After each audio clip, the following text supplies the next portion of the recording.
কলকাতাকে একটা eco friendly garden উপহার দেওয়ার জন্য এই ইকো পার্ক তৈরি করার কথা ভাবা হয়েছিল।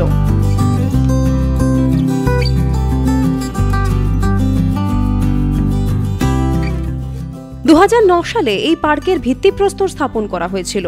প্রায় 480 একর জমিতে তৈরি এই পার্ক। 2012 সালের 29 ডিসেম্বর ইকো পার্কের উদ্বোধন করেন মুখ্যমন্ত্রী মমতা বন্দ্যোপাধ্যায়। প্রকৃতি তীর্থ বা ইকো পার্ক কলকাতার একটি জনপ্রিয় পার্ক।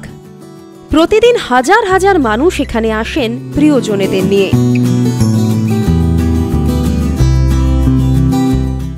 এখানে সবকিছুই কিন্তু ম্যানমেড, তবে এখানে 8 হোক বা 80 সবার মন ভালো করার উপাদান মজুত রয়েছে। আর এটি কিন্তু পৃথিবীর সবথেকে বড় 5টি ইকো পার্কের মধ্যে একটি। ইকো পার্ক কিন্তু একদিনে পুরোটা ঘুরে দেখা প্রায় অসম্ভব। তাই বেশিরভাগ মানুষই ইকো পার্কের কমন কিছু জায়গা ঘুরেই বাড়ি চলে যান, অনেক কিছু দেখা বাকি থেকে যায়। তাই আজ সেই সব হিডেন ট্রেজারও নিয়ে এসেছি আপনাদের জন্য। ইকো পার্ক তো আপনারা সবাই দেখেছেন, কিন্তু ইকো পার্কের মধ্যে এমন অনেক জায়গা আছে যেগুলো হয়তো আপনাদের দেখা হয়নি। চলুন আজ আপনাদের নিয়ে যাব সেসব জায়গায়। প্রথমেই বলতে হবে মিনি জু এর কথা। আপনারা কি জানতেন সত্যি ইকো পার্কে একটা আস্ত চিড়িয়াখানা আছে? এটি পার্কের দক্ষিণ পশ্চিম অংশে 6 নম্বর গেটের কাছে রয়েছে, যা হরিণালয় নামে পরিচিত। অনেক রকম প্রাণী রয়েছে এখানে। বিভিন্ন রকমের হরিণ, নীলগাই, কুমির, জিরাফ, ময়ূর, বিভিন্ন রকম পাখি, অনেক কিছু রয়েছে এখানে। তাই বাড়ির কচিকাচাদের নিয়ে এখানে কিন্তু আসতেই হবে। শান্ত ও গাছপালায় ঘেরা এই মিনি জু মিস করবেন না কিন্তু। এবার যাব রবি অরণ্যে। এই রবি অরণ্য পার্কের উত্তর পশ্চিমে রয়েছে 1 নম্বর গেটের কাছে। এখানে রবীন্দ্রনাথ ঠাকুরের রচনায় উল্লেখিত প্রায় সমস্ত গাছপালাই রয়েছে। শান্তিনিকেতনের পাঠভবনের অনুকরণে এখানে রয়েছে খোলা আকাশের নিচে একটি শ্রেণীকক্ষ, রয়েছে ঘণ্টাঘরও।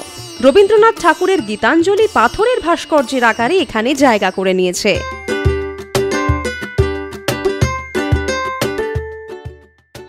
ইকো পার্কের ফ্লাওয়ার গার্ডেনটা কিন্তু মিস করবেন না। এটি রয়েছে পার্কের দক্ষিণ পূর্ব অংশে 2 নম্বর গেটের কাছে। বিভিন্ন ফুলের পাশাপাশি এখানে রয়েছে ছোট্ট জলাশয়ও, যেখানে রয়েছে বিভিন্ন প্রজাতির মাছ। ইকো পার্কে একটি রোজ গার্ডেনও রয়েছে। বিষ্ণুপুরের জোড়বাংলো টেম্পলের রেপ্লিকাও কিন্তু ইকো পার্কে দেখতে পাবেন আপনারা। টেরাকোটার কাজ চোখে পড়ার মতো। এ কি কলকাতায় টয় ট্রেন? একদম ঠিক দেখছেন, এই টয় ট্রেন কিন্তু ইকো পার্কের বিশেষ আকর্ষণ। ট্রেনটিতে চড়ে গোটা ইকো পার্ক ঘুরে দেখতে পারেন।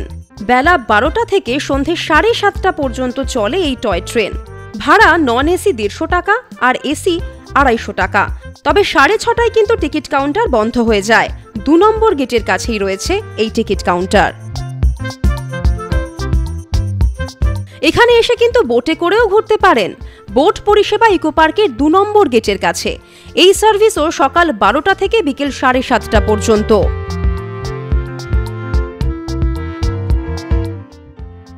ইকো পার্কের ফ্লাওয়ার গার্ডেনের পাশেই রয়েছে ছোট্ট একটি কটেজ, যার নাম আর্টিস্ট কটেজ।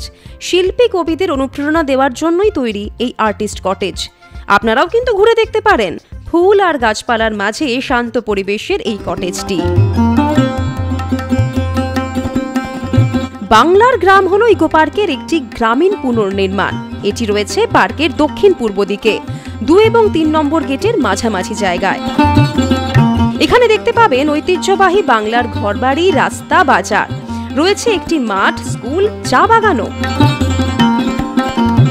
এই ছোট্ট গ্রাম ঘুরে দেখলে গ্রামীণ বাংলার জীবনধারা সম্পর্কে জানতে পারবেন। বেলা 12টা থেকে সন্ধ্যে 7:30 পর্যন্ত খোলা থাকে এই ছোট্ট গ্রাম। প্রবেশ মূল্য 10 টাকা পার হেড। এবার বলবো ট্রপিক্যাল রেন ফরেস্টের কথা। সেটাও কিন্তু রয়েছে ইকো পার্কে। 3 নম্বর গেটের কাছে বেলা 12টা থেকে সন্ধ্যে 7:30 পর্যন্ত ঘুরে দেখতে পারেন এই গার্ডেন। আর যদি মিস্ট গার্ডেনে কুয়াশার মধ্যে দিয়ে হাঁটার অনুভূতি চান তাহলে আসতে হবে বিকেল 5টা থেকে সন্ধে 7টার মধ্যে।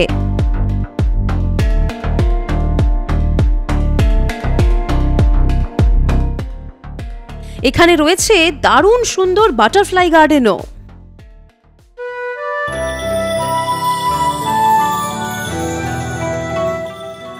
এবার আপনাদের নিয়ে যাই জাপানিজ ফরেস্টে। 3.5 একর জমির উপর অবস্থিত এই ফরেস্টটি। রয়েছে বিভিন্ন জাপানি গাছপালা ও ফুল, রয়েছে একটি বৌদ্ধ মন্দির, একটি শিন্টো মন্দির, একটি লেক এবং পাশেই রয়েছে জাপানিজ রেস্তোরাঁ ও দোকানপাট। এবার আপনাদের নিয়ে যাব ইকো পার্কে, যেখানে সবথেকে বেশি ভিড় হয় সেখানে। 7 ওয়ান্ডার্স ঢুকতে হবে 4 নম্বর গেট দিয়ে, সেই বেলা 12টা থেকে সন্ধে 7:30টা পর্যন্ত।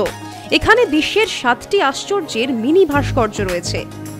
রয়েছে Taj Mahal, the Great Pyramid of Giza, the Colosseum of Rome, the Great Wall of China, ব্রাজিলের ক্রাইস্ট দ্য রিডিমার, জর্ডানের পেট্রা আর চিলির মই আইল্যান্ড। অনেকটা সময় লেগে যাবে শুধু এই 7 ওয়ান্ডার্স দেখতেই।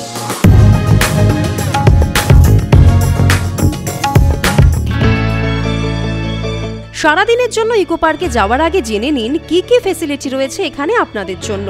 প্রথমেই বলে দিই, প্রত্যেক সোমবার বন্ধ থাকে ইকো পার্ক। গাড়ি পার্ক করার জন্য প্রায় প্রত্যেকটি গেটের কাছেই পর্যাপ্ত জায়গা রয়েছে ইকো পার্কে। 4 চাকা গাড়ির জন্য 50 টাকা আর 2 চাকার জন্য 20 টাকা। ভেতরে ঢুকে যদি পায়ে হেঁটে ঘুরতে না চান তাহলে রয়েছে ইকো কার্টের ব্যবস্থাও। 2 নম্বর গেটের কাছে পেয়ে যাবেন ইকো কার্ট। 7 জনের জন্য ঘন্টা প্রতি ভাড়া 2000 টাকা। টয় ট্রেনে করেও গোটা ইকো পার্ক ঘোরার ব্যবস্থা রয়েছে। রয়েছে সাইকেলও। খাবার দাবারের জন্য বেশ কিছু রেস্টুরেন্ট রয়েছে এখানে। ক্যাফে একান্তে তো রয়েইছে, রয়েছে জাপানিজ ক্যাফে ও ধামসা ট্রাইবাল কিচেনের মতো থিম রেস্টুরেন্টও। ধামসা ট্রাইবাল কিচেনে খোলা আকাশের নিচে ডাইনিং এর ব্যবস্থাও আছে। এখানে পাবেন ঐতিহ্যবাহী উপজাতিদের খাবার। আর প্রত্যেকটি গেটের কাছে রয়েছে ফুড কিয়স্কো, তাই এখানে ঘুরতে এলে পেট পুজো নিয়ে ভাবতে হবে না। ইকো পার্কে প্রত্যেকটি গেটের পাশেই রয়েছে রেস্টরুম, ফ্রেশ হয়ে নিতে পারেন এখানে। মোট 9টা রেস্টরুম রয়েছে ইকো পার্কে। রয়েছে মেডিকেল ইমার্জেন্সি রুমও। 1 ও 2 নম্বর গেটের মাঝে ইমার্জেন্সি রুমে রয়েছে ফার্স্ট এডের ব্যবস্থা। ইকো পার্কে এসে water zorbing, kayaking, floating pontoon, cycling এর মতো প্রচুর অ্যাক্টিভিটি করতে পারবেন দিনভর। চড়তে পারবেন সান্টা মনিকাতেও। খরচ 100 টাকা পার হেড। টিকিট পাবেন সেই 2 নম্বর গেটের কাছে। সত্যি ইকো পার্ক একদিনে ঘোরা প্রায় অসম্ভব। এখনো অনেক কিছুই বাকি থেকে গেল, সেসব কিছু নিয়ে চলে আসবো অন্য কোনো দিন। আপনারা কিন্তু কিচ্ছু বাদ দেবেন না। বেরিয়ে পড়ুন প্রিয়জনদের সঙ্গে নিয়ে ইকো পার্কের উদ্দেশ্যে। আজ এ পর্যন্তই। আমি সঙ্গীতা আবারও ফিরে আসবো নতুন কিছু নিয়ে। সঙ্গে থাকুন আর অবশ্যই লাইক, শেয়ার আর সাবস্ক্রাইব করতে ভুলবেন না।